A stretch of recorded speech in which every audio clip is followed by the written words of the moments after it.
You're listening to Hatch Classics Love Letters, a Hatch Plus original bedtime podcast designed to help you unwind.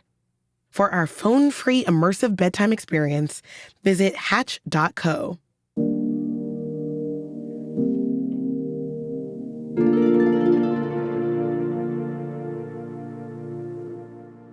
Welcome to Hatch Classics Love Letters. I'm Zakiya Gibbons. Here's the deal. I've been given a stack of love letters from over 100 years ago. Like, actually, they have that old letter smell, a little musty and very nostalgic. The envelopes are slightly yellowed with age. One of them has an old-fashioned red stamp with George Washington's face on it. Very vintage. So, most of these love letters are written by George, a young banker in Minnesota who's totally head over heels for his girlfriend, Harriet. His handwriting is delicate, a little slanted, and written in ink that's held up surprisingly well over the years. I believe George and Harriet are both from the same town of Slayton, Minnesota, and they've been dating for about 2 years. But it seems George's girlfriend, Harriet, has recently gone off to their version of the big city, St. Paul, Minnesota, to pursue her education. I love that for her. But that means poor George is now all alone. So together, we can find out how he handles all this. Okay, it's time to dim the lights, get cozy, and settle in for some good old-fashioned romance. Tonight, I'll dive into a batch of letters from George that start in the fall of 1912 and end around Christmas time, right before his first reunion with Harriet. Let's get into it. September 23rd, 1912. Darling Harriet, dear girlie, I was so glad to get your letter this morning. It is the first real letter I have had. I suppose you will say the same of me, but I'm going to try and write you a letter now. I'm very sorry that you caught a cold. Darling, how I wish I was there to take care of you. Oh, dear one, my heart yearns for you so. Here, where your dear presence has been, darling, everything speaks of you, and everyone asks me if I am not lonesome. How different things would be if you were only here. How happy I would be. Dear, don't think I am not happy now, for the thought that you are so wholly mine makes my heart thrill with so great a happiness. My own dear sweetheart, I must stop now. How I wish I could be with you if only for just a little while. Good night, love, and don't forget how much your boykins loves you. You are everything to me.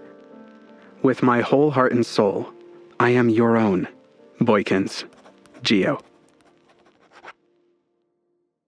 Boykins? Harriet, what are you doing with this man? He's out here calling himself Boykins. Also, my heart yearns.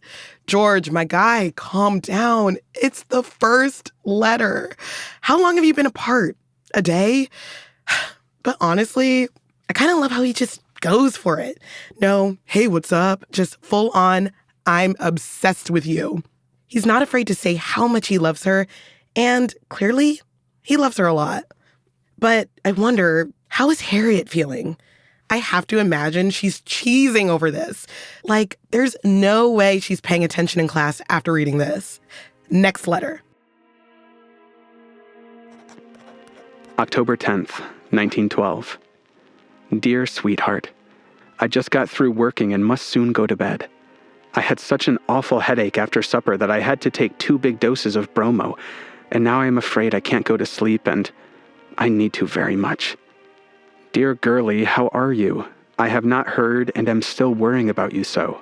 Oh, how I hope you are better, and oh, how much I wish I was there to see and take care of you. My own, I must roll in now.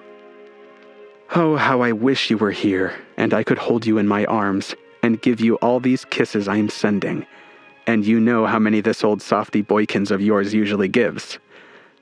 Good night, dear sweetheart. With my whole heart and soul, full of love for you, I am your lonely boykins. Geo.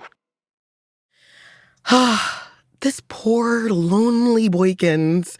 I don't know what bromo is, but he can't be in good shape. Harriet, I need you to write him back soon, will you? George cannot handle the silence. But it seems like you're sick too, so I'm going to assume you're just too sick to write. I mean, I imagine people were sick all the time in the early 1900s. Okay, it seems like George's next letter is from 10 days after this. Let's hope everyone is okay. October 20th, 1912. My dear girlie, heart of my heart, I'm pining for you. I wonder if you are pining as much for me? Well, dear, I have been a real good boy today. The first time I have been real good since you left me. This morning I sang in Presbyterian choir, and tonight the choir sang in the M.E. church, and Mr. Finch preached. Saturday night I worked until 11, so I am rather tired tonight. I want someone to love me, someone fond and true, and it must be you. Hold up. Where did that come from? He's talking about choir 1 second, and then bam, a poem. These love letters are so different from how we communicate today. But I love how George doesn't edit himself. And it gets a little juicy after this. Oh, darling, how I wish I had you. How I would love to hold you in my arms and kiss you. I would kiss you until you make me stop and told the old softy to go away. Oh, how I long for you. I wonder where you are now and what you are doing, and if you have or are writing to your lonesome boykins. He needs your letters more than you know. Well, darling, I must stop now. Good night, my dear, dear sweetheart girlie. You're lonesome. Geo. All right, I just know Harriet's eating this up. Like, picture her in St. Paul sitting in the library, ignoring all the eligible bachelors around her as she's fawning over this steamy little letter. But let's be real. She's probably also thinking, this man needs a hobby, or at least a nap. Let's see where this goes. December 8th, 1912. My dear, darling girlie. You would think I have forgotten you altogether. So far from it, dear. If you only know how I have longed to write to you. But my own, I have been working until 12 and 1 o'clock, and the long ride on the train makes me so tired. Okay, so now Harriet might be pissed that George isn't writing to her enough. Yes, let her miss you, George. Oh, darling, my very own, are you not? How I have longed to have you. How much more easy it would be to do my work if I could only have you near, or if after I was through, I would go to you and have you and put your dear arms around my neck and kiss me. Oh, dear one, if I could only tell you how much I love you. How I would like to know how you are, dear. Are you sure that that fall didn't hurt you more than you said? Oh, dearest, how I long for our home where I could hold you in my lap in front of the fireplace these cold gray nights and tell you of my love for you. Dear, are you coming home on Saturday the 21st? If you are, I will try and have my work done up by train time, so I can take you home from there. But maybe you would rather I wouldn't, so you could have a little time with the folks first? Oh, darling, how I would like to meet you at the train. How I wonder what you have been doing today. I must stop, dearest, and go to bed. Dearest, just feel these many kisses given with so much love. Can't you feel them, my own? Good night, sweetheart. Your lonesome boykins. Geo. My heart. George is so sweet. Like, stroke my hair by the fireplace, would you? I imagine Harriet immediately started packing her bags after reading this. And George is fully vibrating with anticipation for her return home. I mean, after this letter, she must be too, right? Okay, we have one letter to go tonight. December 15th, 1912. My very own dear girlie. I am so tired and sleepy, as usual, that I am afraid this will not be much of a letter. But dearest, only 5 more days and I will be able to hold you in my arms and tell you all about it. Oh, how impatient I am for Saturday to come. How I long to have you safe in my arms again and feel yours around my neck. How I long to look in your dear eyes. Oh, how I hope I can make you happy while you are here, so you will not be sorry you came.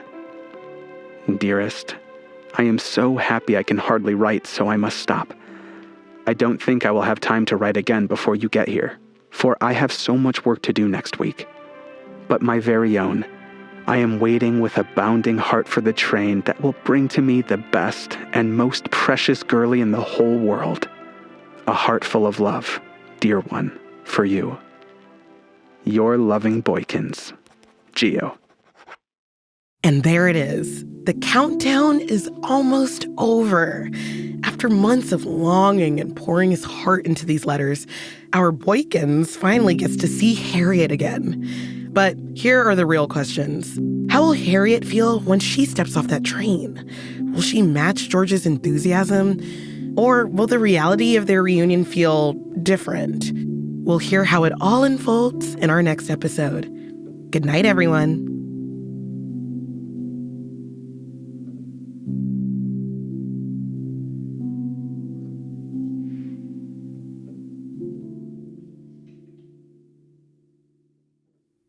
Don't miss Hatch Classics Love Letters, only on Hatch Plus. For more Hatch Plus original bedtime podcasts designed to help you unwind, find us at hatch.co.